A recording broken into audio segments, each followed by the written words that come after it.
अस्सलाम वालेकुम, मैं हूं शजन अजीज। राउंड अप में आपको खुशामदीद। नाजरीन, मौजूदा हुकूमत की दो बड़ी इत्तेहादी जमातों की मौजूदा सियासी झड़प सिर्फ लफ्जी कशमकश नहीं, ये उस इत्तेहाद की अखलाकी और अमली बुनियादों पर एक अहम कशीदगी की जानिब कदम है। हालिया रोज़े रोशन में सामने आने वाले इकदामात और बयानात ने वाज़ेह कर दिया है कि दोनों जमातों में एतमाद खतरनाक हद तक कमजोर हो चुका है। पंजाब हुकूमत की तरफ से यूसुफ रज़ा गिलानी के बेटों की सिक्योरिटी वापस लेने का इकदाम, जो एक इत्तेहाद में अदम एतमाद की संगीन अलामत है। इसी दौरान वफाकी और सूबाई सतह पर झड़पों का महवर बनने वाली बेनजीर इनकम सपोर्ट प्रोग्राम की स्कीम और नहरी मंसूबों पर बयानात ने इस हकीकत को बेनकाब कर दिया है कि सियासी मफादात अवामी जरूरतों पर फोकियत पा रहे हैं। यहाँ तक कि स्पीकर कौमी असम्बली की कमजोर मसालियाती काविशें भी तलखी दबाने में नाकाम दिखाई दे रही हैं। हाल ही में सियासी महाज पर बयानात और इकदामात की शिद्दत ने इस इत्तेहाद को एक ऐसे तनाज़े की शक्ल दे दी है जो महज मीडिया टॉक शो का हिस्सा नहीं बल्कि इक्तदार की बुनियादों से खेल रहा है। पंजाब की वज़ीर इत्तलात अज़मा बुखारी ने बयान दिया है कि अगर बिलावल साहब वज़ीर खारजा होते तो वफाकी हुकूमत की जड़ें आलमी सतह पर खोखली हो जाती। ये बयान उस तल्ख तासुर का हिस्सा है कि एक इत्तेहादी को ही उसकी हुकूमत की कामयाबी के लिए नुकसानदेह ठहराया जा रहा है। दूसरी तरफ शैला रज़ा ने मरीम नवाज के हवाले से नाम लिए बगैर ट्वीट किया कि कभी आपका वास्ता ऐसी खुद पसंद शदीद जहनी मरीजा से पड़ा है तो वो अपनी बात को साबित करने के लिए झूठ का सहारा लेगी, चाहे उसका हकीकत से कोई ताल्लुक नहीं है। जब वफाकी और सूबाई सतह पर इस कदर बयानात की आज़ादाना फिजा हो तो पूछा जाना फितरी है कि क्या ये सिर्फ महाज आराई है या इत्तेहाद की बुनियादों को भी नुकसान पहुंचाएगा। अलबत्ता इस लफ्जी जंग में अब तक बिलावल भुट्टो, आसिफ जरदारी और शहबाज शरीफ का कोई सख्त बयान सामने नहीं आया। अलबत्ता सदर जरदारी की जानिब से दोनों हुकूमतों के दरमियान कशीदगी कम करने के लिए मोहसिन नकवी को टास्क सौंपे जाने की इतलात है। इसी तनाजुर में अब सवाल यह है कि क्या ये बयानात और इकदामात आइंदा फैसलों की पेशबंदी है? क्या ये इस इत्तेहाद को खोदने, दोबारा तामीर करने और तोड़ने की कोशिश है? इन मामलात पर गुफ्तगू करेंगे। हमारे साथ इस वक्त मौजूद है सीनियर रहनुमा पीपल्स पार्टी नदीम अफजल। चंद साहब, आपको वेलकम करते हैं। चंद साहब, इस वक्त पंजाब और सिंध हुकूमत का महाज और लफ्जी गोलाबारी तो हम देख रहे हैं, मगर बड़ा इंपॉर्टेंट सवाल है कि आखिर क्या जरूरत पेश आई है कि सिंध हुकूमत अपने सूबे को छोड़कर पंजाब के सूबाई मामलात में राय दे रही है। आप या कमर जमान कायरा पंजाब से हैं, आप तनकीद करें तो समझ आती है, मगर सिंध हुकूमत के वज़रा पंजाब के अंदरूनी मामलात पर क्यों बात कर रहे हैं? आप अपने सूबे के मामलात देखें ना। देखें जी, ये गलत एक इम्प्रेशन बनाया जा रहा है कि सिंध हुकूमत ने कोई लड़ाई शुरू की या सिंध हुकूमत को तनकीद कर रही है। सिंध के तो एक वजीर ने कल पहली दफा प्रेस कॉन्फ्रेंस की है, वो भी जब इन्होंने सिंध के ऊपर तनकीद की है, उन्होंने अपनी वजाहतें दी हैं और अपना कोई नैरेटिव दिया। ये तो पंजाब के अंदर शुरू हमने किया, चौधरी मंजूर साहब, मैं, कैरा साहब और सारा साहब और कासिम गिलानी साहब साउथ पंजाब से, ये सारे लोग यहाँ के रहने वाले हैं, यहाँ बात करने वाले हैं। फ्लड पंजाब में आया, पंजाब सबसे ज्यादा सैलाब की तबाही बची और बिलावल साहब आए तो उन्होंने उनकी मेहनत की तारीफ की कि बड़ी मेहनत कर रही है चीफ मिनिस्टर साहिबा। उसके बाद हमने 10 दिन गुजर गए, हम सैलाब के रेस्क्यू ऑपरेशन की तारीफें करते रहे। अब हमारी सोशल मीडिया टाइमलाइन देख लें या हमारे प्रोग्राम देख लें, हमने कोई उन पर एक दिन तनकीद नहीं की। लेकिन जब उनकी पॉलिसी की हमें आहिस्ता आहिस्ता समझ आनी शुरू हुई तो ये तो लोगों को डूबता हुआ छोड़कर तो बाकी इसकी प्रायोरिटी चेंज हो गई है, तो फिर हमने सवाल उठाना शुरू किए। हम एक पॉलिटिकल जमात है, हमारा हक तो सर, आप इत्तेहादी हैं, where things went wrong actually कि इतनी शदीद तनकीद शुरू हो गई? ये फैसला आप करें या आवाम को करने दें कि हमने कौन सी गैर मौजूद बात की। हमने प्रेस कॉन्फ्रेंस की, हमने पहले तो कहा कि आप गवर्नर साहब को ऑन बोर्ड ले लें, आप हमारे साथ बैठे, हम पंजाब के फ्लड के हवाले से आपको तजावीज देते हैं। कुछ तजावीज चेयरमैन ने दी, फिर बिलावल साहब जब कसूर आया उन्होंने रात को मरियम औरंगजेब ने उनको फोन किया, शुक्रिया अदा किया कि आपने हमारे मेहनत की तारीफ की। फिर उसी वक्त उन्होंने वजीर आजम पाकिस्तान को फोन किया और उनको कहा कि पंजाब की आप सपोर्ट करें, बल्कि इनके लिए सपोर्ट मांगी फेडरल गवर्नमेंट से कि पंजाब में ज्यादा तबाही हुई है, आप पंजाब की सपोर्ट करें।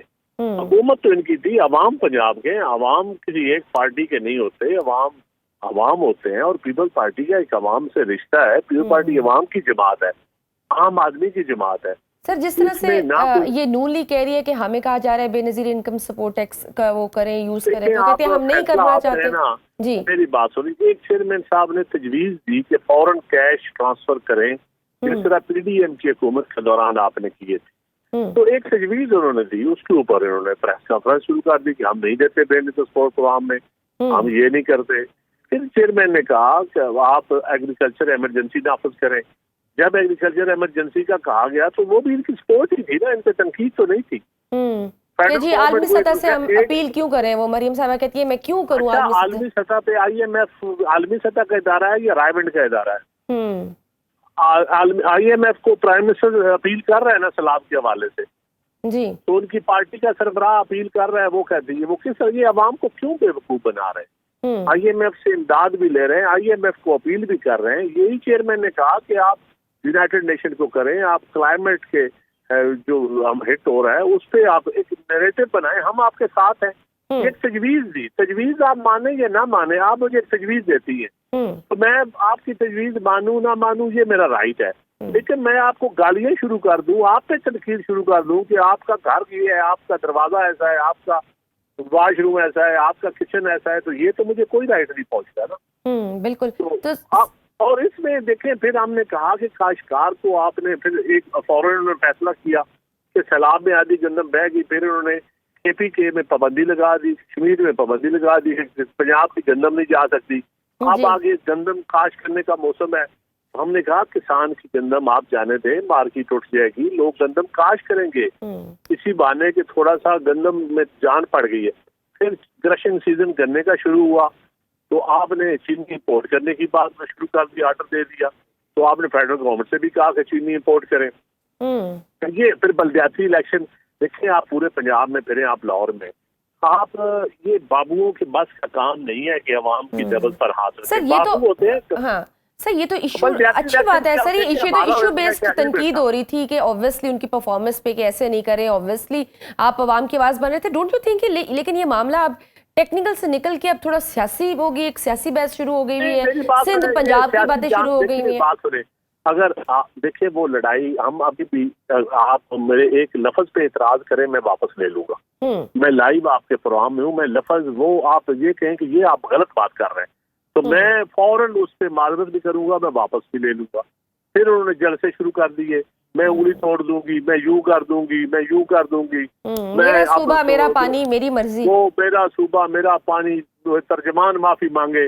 अब ये हम तो नहीं कह रहे उनसे माफी मांगे आप, हम तो कह रहे हैं आप कारकर्दगी दिखाएं, अवाम को माफ कर दे। सैलाबज़दा इलाकों में आप जाए ना, आप पानी को भूल के तो आप मरी में जाके बैठ गए, अवाम डूब रही है। बट सर मामला तो फिर आगे बढ़ गया ना। आज तो ये भी खबर आई है कि पंजाब हुकूमत से कि यूसुफ रजा गिलानी साहब के साहबजादों से उन्होंने सिक्योरिटी वापस ले ली है, जबकि उनके बेटों को सिक्योरिटी के मामला भी, उनकी जान को खतरा भी है, वो खुद भी बताते हैं। इन्होंने अपने जिले इंतजामिया को, अपने सारे पंजाब को कहा है कि बिल्कुल पीपल्स पार्टी प्रोसीड करें लाइक अपोजिशन, और पीपल्स पार्टी हमारी पहले भी हमारी थोड़ी जिले इंतजामिया ये वो लोग कोई हमारी सुनते थे, लेकिन उन्होंने एक मैसेज दिया है पूरे पंजाब में।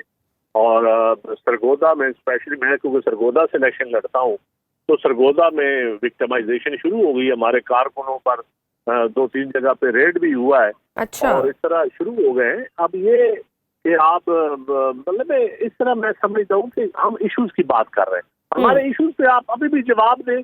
हम कहते हैं हम आगे से उफ भी नहीं करेंगे, हम आपके साथ खड़े होंगे। हम एक पॉलिटिकल जमात है, हम कोई ब्लैकमेलर नहीं है, हम कोई एक्सप्लॉइट नहीं करना चाहते, लेकिन हम चाहते हैं कि अवाम की आप बात तो करें ना, अवाम की बात सुने तो सही। आपकी प्रायोरिटी सैलाबज़दा इलाकों की होनी चाहिए। अब सर्वे आया है, सर्वे जेली शुरू हो गया है, एक एक घर के 5-5 फर्द होते हैं, सर्वे में बहुत बड़ा घपला हो रहा है, क्योंकि इन्होंने कहा है कि मैं इमदाद लूंगी, मैं 10 लाख लूंगी, मैं भैंसों के 5 लाख दूंगी। इतने तो इनके पास पैसे ही नहीं है, कैसे दे लेगी? ये नोट छाप के देंगी, कैसे देगी? तो सर फिर ये प्रायोरिटी, तो सर ये तो फिर मामला बढ़ ही रहा है, क्योंकि अभी हसन मुर्तजा साहब का भी मैं बयान सुन रही थी, वो कह रहे थे कि अब हम इत्तेहाद के बारे में सोच रहे हैं कि हमने इत्तेहाद में रहना है कि नहीं। तो क्या पीपल्स पार्टी की आला क़यादत वाकई इस मामले को इतना संजीदा ले रही है कि आपके इस हवाले से कोई बात हुई है आपकी ज़रदारी साहब से, बिलावल साहब से? मेरी क़यादत अपनी क़यादत से राब्ता है और हमारी पार्टी लड़की बिल्कुल संजीदा ले रहे हैं कि हम एक पॉलिटिकल जमात हैं, हम आपके इत्तेहादी हैं, हम अगर आपसे सवाल पूछते हैं तो आप सवाल पे जवाब देने की बजाय या आपको कोई तजवीज देते हैं तो आप गाली गलौज शुरू कर दें, ये तो ठीक नहीं है। इसमें अवाम का क्या कसूर है? आप हमें बेशक गालियां देते रहे, आप हमारे सवालों के जवाब दे दें, हमारी तजवीज की जवाब दे दें। आप गालियां देते रहे, हम नहीं कहते आप गालियां दे या ना दे, हम कोई रिक्वेस्ट नहीं करते, गालियां जितनी मर्जी देनी है दे। और आप सरकारी मीडिया इश्तिहार देखें ना, आप 2024 मार्च से लेकर जून 25 तक 9 अरब रुपया आपने इश्तिहारों पे दिया। इसमें सोशल मीडिया शामिल नहीं है, इसमें प्रिंट और इलेक्ट्रॉनिक मीडिया शामिल है।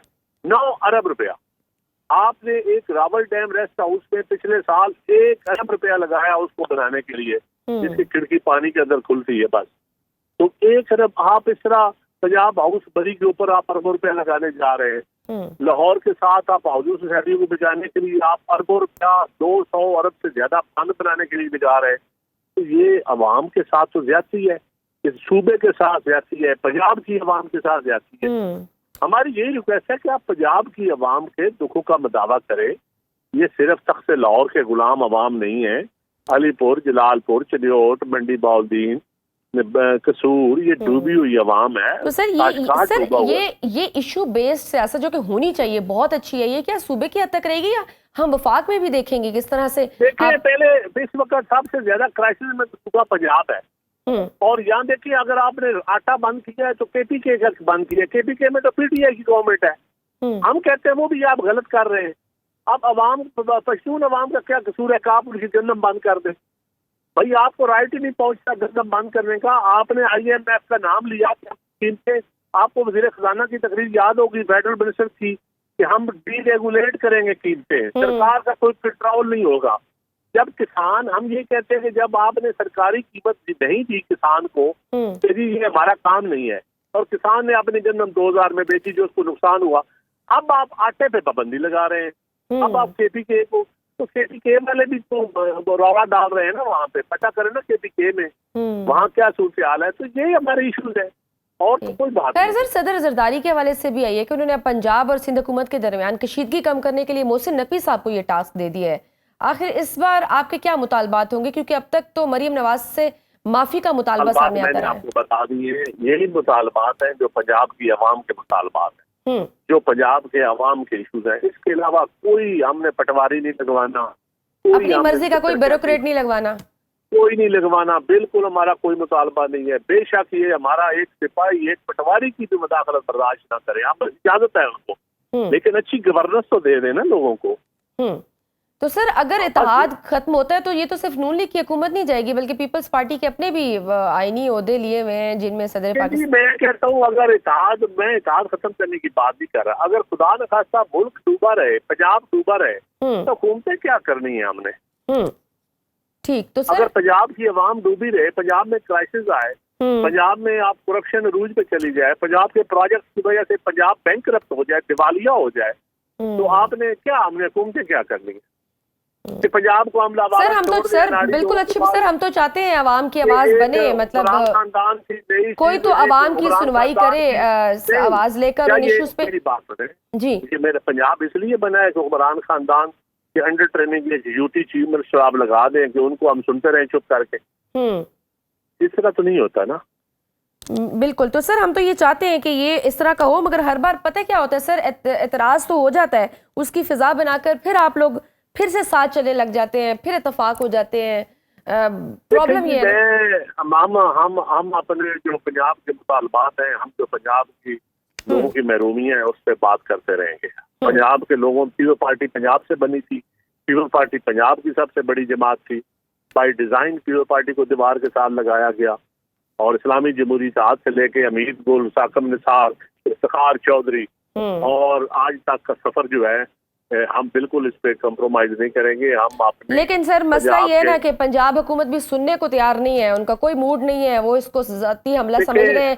अभी वजीर इत्तलात जो है, सर सुन लेना, अभी वजीर इत्तलात पंजाब जो उज़्मा बुखारी साहब है, उन्होंने अभी कह दिया कि बिलावल साहब अगर वजीर दाखिला खारजा होते तो वफाकी हुकूमत की जड़ें आलमी सतह पर भी खोखली करते। हालांकि वफाकी हुकूमत ने तो जंग जीतने के बाद जो वफ्द बैरून मुल्क पाकिस्तान की नुमाइंदगी के लिए भेजा था, उसकी सरबराही भी बिलावल ने की थी। उनके सवाल का जवाब ये है कि आपके चाचा की हुकूमत ने उनको फिर तमगा क्यों दिया। फिर दुनिया में नैरेटिव सारे पंजाब पाकिस्तान को पता है कि ये जंग या फौज ने लड़ी है या बिलावल इंटरनेशनल मीडिया के सामने नैरेटिव बयान किया है। तो ये सारे पाकिस्तान को पता है। इनका क्या रोल है उस जंग में। इन्होंने पंजाब का हार्स एंड कैटल शो भी करप्शन लगाने के लिए किया था। ये वो घोड़े नहीं दौड़ा सकते बगैर करप्शन के, जंग क्या लड़े। चंद साहब, अभी 27वीं तरमीम भी पाइपलाइन में है और ये बात तो हकाइक पर मबनी है कि पीपल्स पार्टी के वोटों के बगैर तो तरमीम मुमकिन नहीं है। मगर सवाल वही है कि पीपल्स पार्टी ने एतराज तो बजट पर भी उठाया था, फिर बाद में बजट भी मंजूर करा दिया गया थोड़ी बहुत चेंजेस के साथ। तो क्या 27वीं तरमीम पर भी ऐसा ही होगा?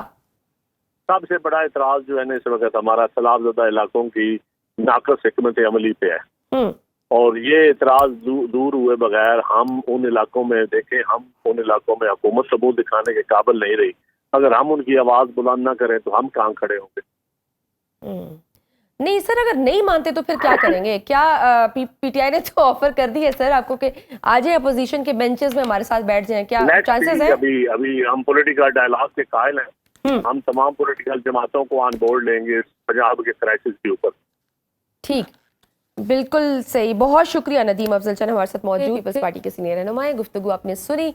वक्त छोटी सी ब्रेक का, देखते रहिए Suno round up. Welcome back to Suno round up. नाज़रीन, पाक भारत तनाज़ा एक बार फिर खित्ते की सलामती के लिए आंख खोलने वाली सूरत इख्तियार कर रहा है। बयानात, धमकियों और अस्करी इश्तियाल के बीच अमन का मंजर तार तार दिखाई दे रहा है। साबिक national security adviser lieutenant general retired Nasir Janjua ने वाज़ेह किया है कि भारत के दोबारा मिसाइल हमले करने के इम्कानात को नजरअंदाज नहीं किया जा सकता और उससे मुसलसल चौकन्ना रहने की जरूरत है। हाल ही में शिकस्त खुर्दा भारतीय एयर चीफ अमरप्रीत सिंह ने दावा किया है कि मई के 4 रोजा लड़ाई में पाकिस्तान के 8 से 10 तैयारे गिरा दिए गए हैं। कई हवालों से मज़ाइका खेज और गैर तसल्ली बख्श मालूम होता है। ऐसे दावों का सबूत और शफाफियत बैनुल-अक़वामी मेयार के मुताबिक होना लाजिम है। वहीं हार को हजम ना कर पाने की वजह से भारतीय आर्मी चीफ ने भी पाकिस्तान को धमकियां लगाना शुरू कर दी हैं कि भारतीय फौज के सरबराह ने कहा है कि अगली बार भारत जब्त का मुजाहिरा नहीं करेगा। कार्रवाई ऐसी होगी कि पाकिस्तान को सोचना पड़ेगा कि वो दुनिया का हिस्सा रहना चाहता है या नहीं। इसी तनाजुर में वजीर दिफा ख्वाजा आसिफ ने भी कह दिया है कि भारत से जंग का इम्कान खारिज नहीं किया जा सकता। भारत की परेशानी रोज बरोज इसलिए भी बढ़ती जा रही है क्योंकि पाकिस्तान जंग जीतने के बाद सफारती महाज पर बेशुमार कामयाबियां समेट रहा है और भारत दुनिया में तन्हा होता जा रहा है। कहावत है कि किसी का मुंह लाल देखकर अपने मुंह पर थप्पड़ नहीं मारने चाहिए। इस वक्त भारत की सूरत हाल इससे मुख्तलिफ नहीं है। अलबत्ता आलमी मंजरनामे पर निगाह डालें तो ताकत के ताल्लुकात और इखलाकी सवालात वाज़ेह होकर सामने आते हैं। अमरीकी सदर डोनाल्ड ट्रंप की तरफ से हमास को की गई सख्त धमकियां और इसराइल की जानिब से गजा पर जारी अस्करी कार्रवाइयां इंसानी बहरान और बैनुल-अक़वामी कवायदे जंग के सवालात को जन्म देती है। इसी पर वो शेर का मिसरा बिल्कुल दुरुस्त बैठता है। जुल्म रहे और अमन भी हो, क्या मुमकिन है कि तुम ही कहो। आज कायरा में इसराइल और हमास के माबैन होने वाली मुज़ाकराती कोशिशें इसी पस मंजर में हो रही हैं, जिनमें यरगमालियों की रिहाई, जंगबंदी, इंसानी इमदाद की फरहामी और गजा की अबूरी इंतजामी शक्ल जैसे हसास मौज़ूआत ज़ेरे बहस आएंगे। हमास का मौक़िफ़ फिलहाल वाज़ेह है। असला सुपर्द करने या मुकम्मल गैर मुसल्लह होने के किसी भी गैर हकीकी फार्मूले को तस्लीम करना आसान नहीं। वो कैदियों की रिहाई और गजा के मुस्तकबिल के मुतालिक कौमी असूलों की पासदारी का मुतालबा कर रही है। मुख्तसरन खित्ते में अमन के लिए सियासी हिकमत अमली, सफारती महारत और अमली एतमाद साजी नागुज़ीर है। ताकत के जोर पर हल तलाश करना ना तो पायदार होगा और ना ही इंसानी लिहाज से काबिल कबूल। क्या हमास और इसराइल की आज की बैठक नतीजा खेज होगी? क्या भारत पाकिस्तान पर जारियत का प्लान बना चुका है? खित्ते में बढ़ती कशीदगी क्या हमें आलमी जंगी तनाज़े की जानिब बढ़ा रही है?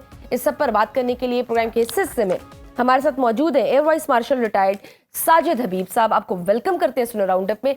साजिद साहब, भारतीय एयर चीफ तो दावा कर रहे हैं अमरप्रीत सिंह साहब के मैंने तो F-16 और F-17 पाकिस्तान के गिरा दिए हैं और C-130 भी गिरा दिए हैं और उसके साथ हमने 8 से कोई 10 जंगी त्यारे भी गिरा दिए हैं। आपकी टेक्निकल असेसमेंट क्या कहती है? क्या ये रडार सिग्नेचर्स और कॉम्बैट रिपोर्ट से मेल खाते हैं?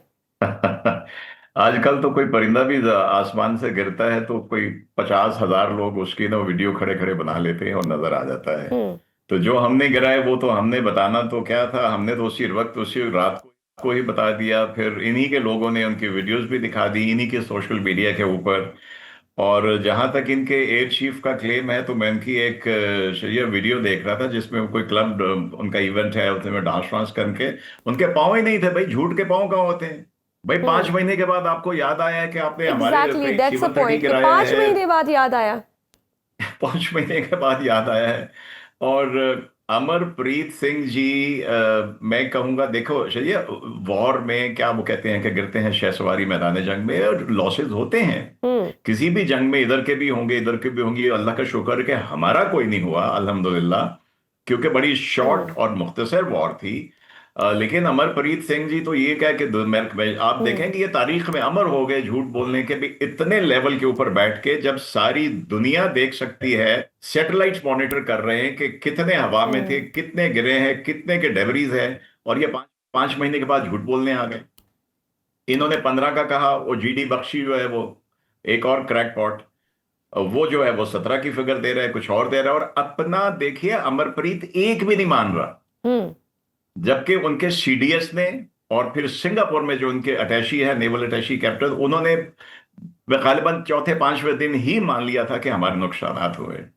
तो Amarpreet, I am really sad as an air warrior.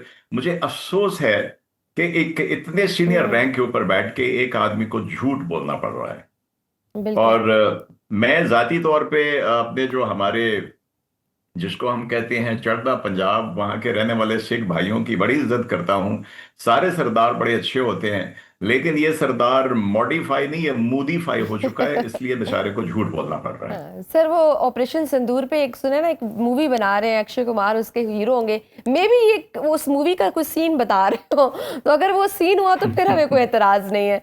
Sir आज के हालात में पाकिस्तान के पास जो GF-17 या J-10C HQ या ब्लॉक 3 9B मिसाइल सिस्टम्स हैं, ये भारत के राफेल या S-400 सेटअप के मुकाबले में किस हद तक मजबूत पोजीशन में समझे जा सकते हैं? देखिए, हर जो जो भी सिस्टम आजकल इन यूज हैं, S-400 बहुत ही पोटेंट सिस्टम है। इसी तरह राफेल बहुत ही पोटेंट फाइटर जेट है, मल्टी रोल जेट है। इसी तरह GF-17 है, इसी तरह J-10 है, इसी तरह F-16 है। आप उसको एम्प्लॉय कैसे करते हैं? आपको सारे इंग्रेडिएंट दे दिए गए, मिर्च, नमक, धनिया, पुदीना, अब आप पकाते कैसे हैं, बनाते कैसे हैं, ये तो एक बेसिक चीज है। आप एम्प्लॉय कैसे करते हैं? तो उनका कोई भी सिस्टम जो है, मैं कहता हूँ बड़े स्टेट ऑफ द आर्ट है। इवन जो अभिनंदन का जहाज जिसको कहते हैं MiG-21 बहुत पुराना था, वो 4th जनरेशन मॉडिफाइड था, इजराइल ने किया हुआ था। तो देखिए सिस्टम बड़े कॉम्पिटेंट है। अगर आप S-400 की बात करते हैं तो ये मेरे ख्याल में अब 236 टारगेट्स को ये ट्रैक कर सकता है और आइडेंटिफाई कर सकता है, लॉक कर सकता है।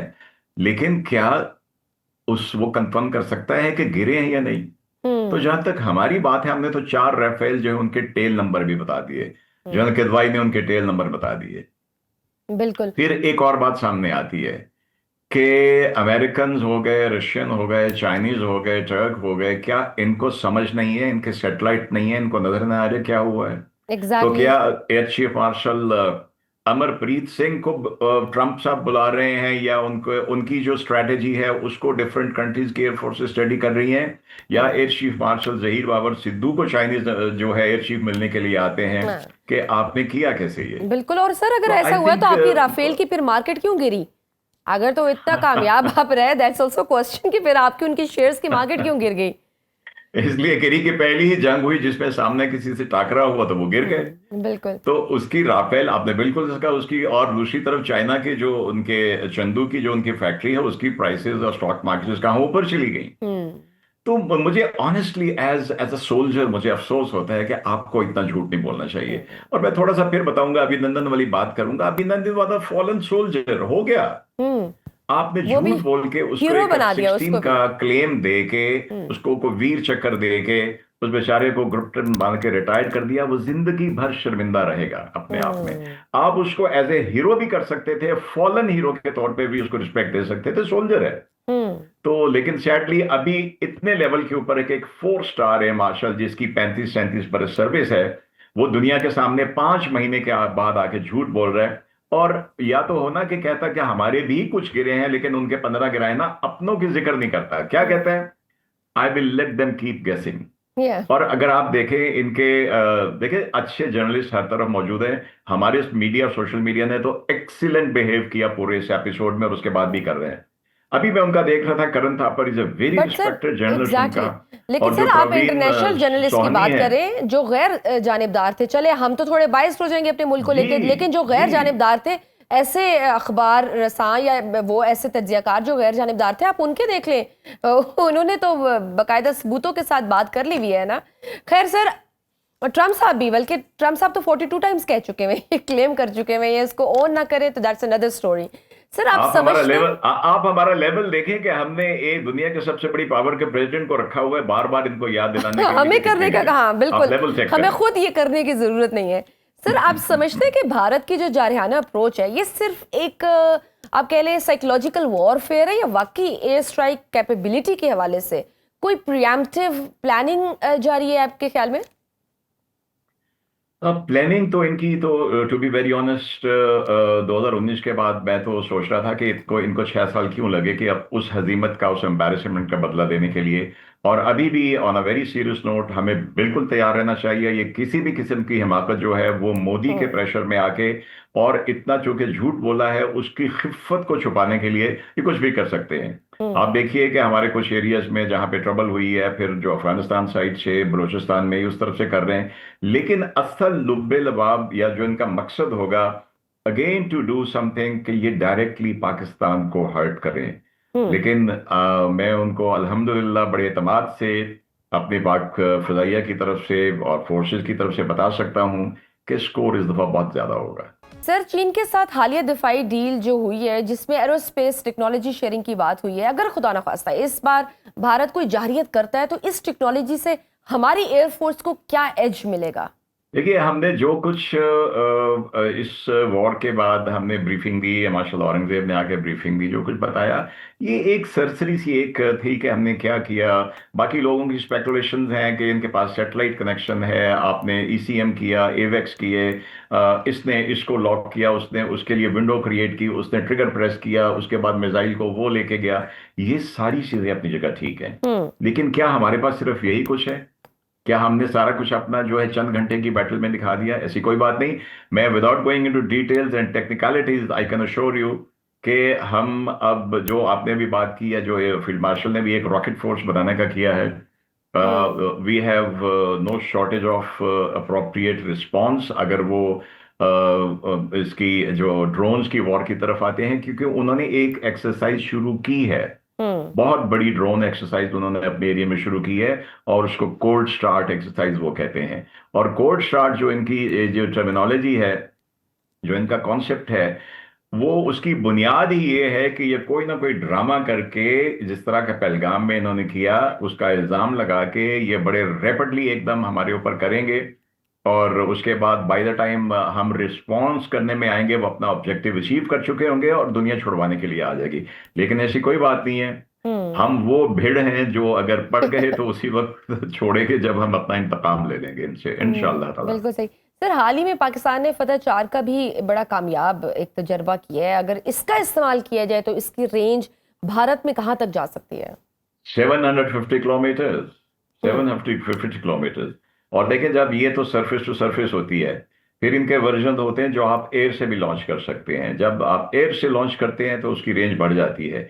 तो इसीलिए इस वक्त हमारे भी कुछ संजीदा जहनों ने, जो कि जवाब अच्छा देते हैं, उन्होंने कहा है कि इस दफा हम पिछली तरफ से हिट करना शुरू करेंगे, डीप साइड से। और जब और आपने इनके फिल्म बनाने की बात की, तो मजा ये कि फिल्म वो बनाते हैं और कर वो हम देते हैं। घुस के मारने की बात वो करते हैं, घुस के हम मार देते हैं। सर वो इमेजिनेशन प्लॉट आपको देते हैं, हम उसको एग्जीक्यूट करते हैं।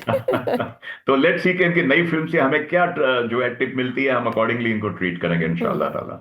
सर क्या पाकिस्तान के पास अभी इलेक्ट्रॉनिक वॉरफेयर या साइबर एयर डिफेंस के मैदान में भारत से ज्यादा बेहतर कैपेबिलिटी है? हमने साबित किया कि नहीं किया। जब उनके पूरे नॉर्दर्न इंडिया की जो इलेक्ट्रिसिटी जो थी, उनके बस सिस्टम हैक थे, उनकी ट्रेनों के सिस्टम हैक थे, उनकी जब वो जहाज वापस गए, उनके रनवे की लाइटें ऑफ थी, वो हम तो ये वी हैव प्रूव्ड इट। और देखिए, हमने हमेशा से सुना कि इंडिया का आईटी में बड़ा नाम है, वो गूगल में है, कहीं और पे है, दुनिया में, अमेरिका में बहुत जगह है, कुछ लोग उनके जो है नासा में भी गए हुए हैं, वो अपनी जगह है। लेकिन हमने मिलिटरीली जिस उनके थ्रेट का हमने सामना करना था, हमने उस विंडो में अल्हम्दुलिल्लाह एक्सेल किया। और ये सिर्फ एक छोटा सा उसका मुजाहिरा था जो हमने इनको उस शॉर्ट लेकिन इंटेंस वॉर में इनको दिखाया है। तो rest assured, our boys are good. ठीक सर, अगर खित्ते में हम इजराइल इंडिया डिफेंस नेक्सस हम देख रहे हैं कि मजीद बढ़ता है, तो आपके ख्याल में पाकिस्तान को रीजनल एयर पावर बैलेंस बरकरार रखने के लिए कौन से फौरी इकदाम उठाने चाहिए? या जो फौरी इकदाम हैं उसमें एक तो जो टेक्नोलॉजी हम ऑलरेडी एक्वायर कर रहे हैं, इसमें we need to add on. और अगर हमारे कुछ पुराने फ्लीट हैं, जैसे हमारे पास कुछ अभी भी ओल्ड विंटेज के एयरक्राफ्ट हैं जिनको ग्रेजुअली रिप्लेस किया जा रहा है, I think we need to expertise that. क्योंकि इस वक्त जो एयर पावर है ये जमीन से हवा और हवा से स्पेस के डोमेन में जा चुकी है, तो उसके ऊपर काम हो रहा है। फिर 5th जनरेशन की बात हो रही है। It takes time. जो 5th जनरेशन देखे ना, उनका जो तेजा था, तेजा से पहले उसका नाम LCA था, वो पिछले 40 साल से एक जहाज बनाने की कोशिश कर रहे हैं। और तो अभी किसी ने कहा कि शायद अफगानिस्तान पाकिस्तान एयरफोर्स का मुकाबला करने के लिए उनसे वो तेजा लेना चाहता है। मैं कहता तेजा उनका अपना तो हुआ नहीं, किसी और का क्या होगा।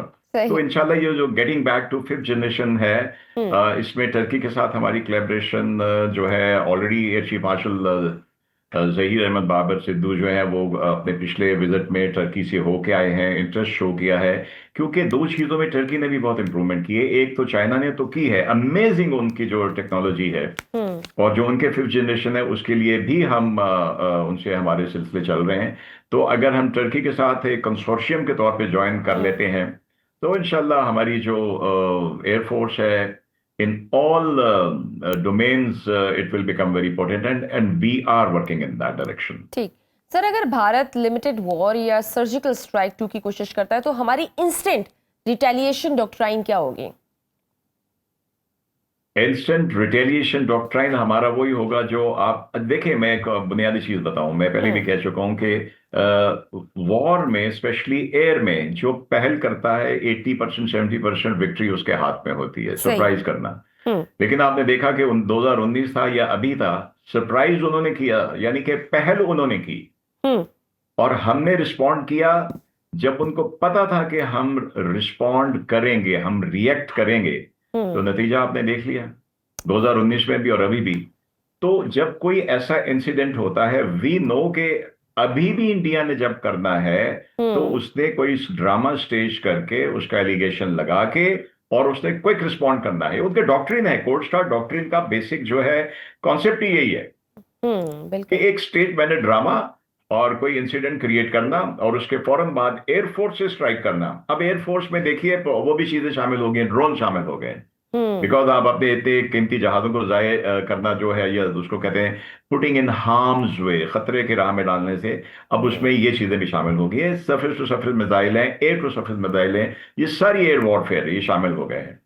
बिल्कुल सही, बहुत। तो हमारा रिस्पॉन्स जो है वी आर रेडी कि वो हम उनका एडवेंचर, इसका मतलब है आइडिया था कि हम उनका एडवेंचर मिस एडवेंचर में बदलने के लिए रेडी हैं। बहुत शुक्रिया air vice martial Sajid Habib साहब हमारे साथ मौजूद थे, गुफ्तगू आपने सुनी। आज के प्रोग्राम में बस इतना ही, इजाजत दीजिए, अल्लाह हाफ़िज़।